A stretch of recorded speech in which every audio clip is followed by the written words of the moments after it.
சகோதரிகளே, இங்கே பாருங்கள் சகோதரிகளே, மாவு ஓடிக்கிட்டுருக்கு.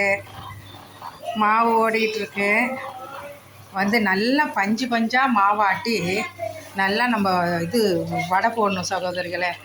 இங்கே பாருங்கள் வடை எப்படி வருது பாருங்கள். சும்மா சின்ன எண்ணெய் சட்டி வச்சு ஒரு 4 நாளாக கூட போட்டு எடுத்துடலாம். ரொம்ப சிரமம் இல்லாமல் எடுத்துடலாம். பாருங்கள் சகோதரிகளை எப்படி வேவுது பாருங்கள். நல்லா பொசு பொசுன்னு மாவு நல்லா திக்காக இருக்கணும் மாவு. அதே சமயத்தில் கொஞ்சம் நைஸாக கூட விட்டு எடுக்கலாம். சில பேர் கொர கொரன்னு எடுத்து போடுவாங்க, அதுவும் எண்ணெய் இழுக்காது, நல்லாயிருக்கும். இப்படி சில பேருக்கு இப்படி போட்டால் தானே பிடிக்குது. பாருங்கள் எப்படி பாருங்கள் சவுந்து வந்திருக்கு. கொஞ்சம் ப்ரௌன் ஆனதும் எடுத்துட்டோம்னா ரொம்ப நல்லாயிருக்கும் சகோதரிகளை. எல்லோரும் சாப்பிட்லாம். ஸ்நாக்ஸ் மாதிரி வச்சு சாப்பிட்டுட்டு டீ குடிக்க ரொம்ப அருமையான பலகாரம் சகோதரிகளை.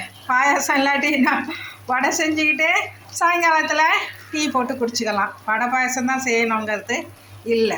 நம்ம நினச்சப்போ வடை செஞ்சு சாப்பிட்லாம். மிக்சியில் கூட போட்டுக்கலாம், கிரைண்டர்லேயும் போட்டு இது போல் நல்லா புசு புசுன்னு நல்ல மாவு அரைச்சி எடுக்கும்போது ரொம்ப சூப்பராக இருக்கும் சகோதரிகளை.